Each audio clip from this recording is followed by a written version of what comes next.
Bienvenue dans le Flash Info. Souvenez-vous, le président Alassane Ouattara ayant été en contact avec une personne déclarée positive à la COVID-19 s'était mis en confinement le mardi 3 août dernier, conformément aux recommandations sanitaires en la matière.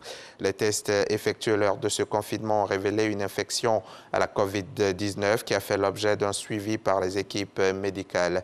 Le test de contrôle effectué hier mercredi s'étant révélé négatif à la COVID-19, le président de la République reprend ses activités.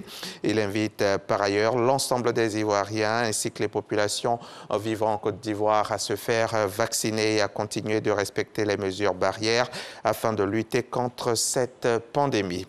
Hier mercredi, Patrick Hachi a procédé à l'inauguration du centre de production du projet de simplification et de transformation digitale du foncier urbain de Côte d'Ivoire, un projet du ministère de la Construction qui vise à accélérer le processus de délivrance des actes administratifs dont l'ACD, l'arrêté de concession définitive. Le compte-rendu de Cheikh Koné à suivre dans le 13h.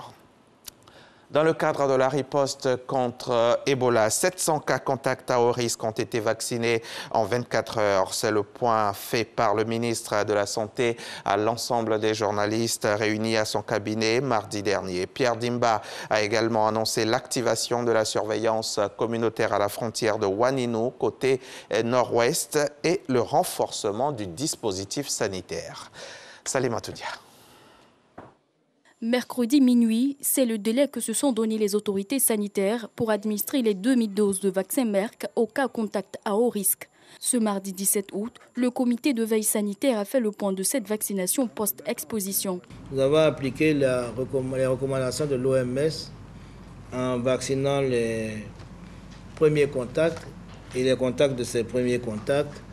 Et nous avons à ce jour vacciné 700 personnes. Affiner la riposte en adoptant une meilleure stratégie, voilà ce qui conduit le ministre Pierre Dimba à la frontière nord-ouest à Ouaninou. Pour donc revisiter les troupes, mais également donc donner plus d'instructions au personnel médical qui fait ce travail sur le terrain, leur donner donc les équipements complémentaires pour pouvoir vraiment mieux assurer cette surveillance épidémiologique. Mais également lancer la vaccination, parce que comme vous avez vu, dans son parcours, elle est passée depuis Ouaninou et il y a une partie des passagers qui est descendue en route et dispersée dans plusieurs villes de l'intérieur du pays. Donc également, donc, les DD, avec leur aide DDDR, on peut identifier les communautés dans lesquelles ces personnes-là sont. Et donc, il va falloir donc faire la vaccination également à ce niveau. L'Organisation mondiale de la santé ou encore UNICEF sont mobilisés aux côtés des autorités sanitaires. Ils se réjouissent de la mise en œuvre des stratégies recommandées. À partir du plan des ripostes, nous voyons que tous les piliers de ce plan sont en train d'être mis en œuvre de manière adéquate, à commencer par la première grande stratégie qui est la recherche des contacts que nous avons préconisée dès le début, et aussi la deuxième qui est la vaccination. Donc, nous, partenaires, on se réjouit du fait que la vaccination a bien démarré avec ce que nous avons préconisé.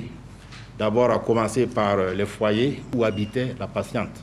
Ça a commencé à ce niveau et en suivant le contact de ces contacts, nous pensons que la ceinture sera faite. Couper la chaîne de contamination reste la priorité à l'heure actuelle des autorités sanitaires.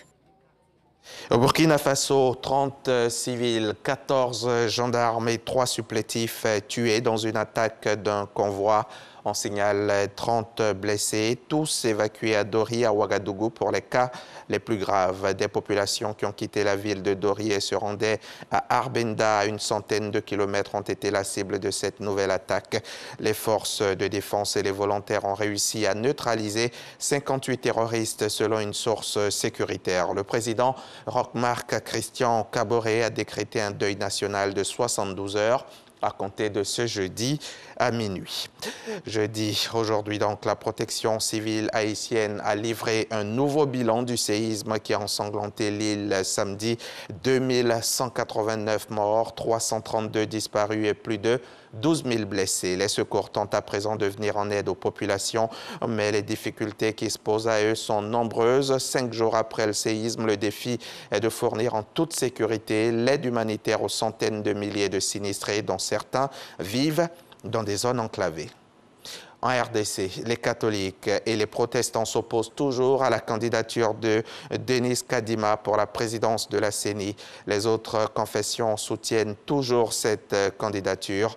Les représentants de la SENCO et de l'ECC souhaitent rencontrer le président Tshisekedi pour changer la donne. Les deux chefs religieux disent vouloir rencontrer le président urgemment au regard du contexte délicat dans lequel se déroule la désignation des délégués des confessions religieuses.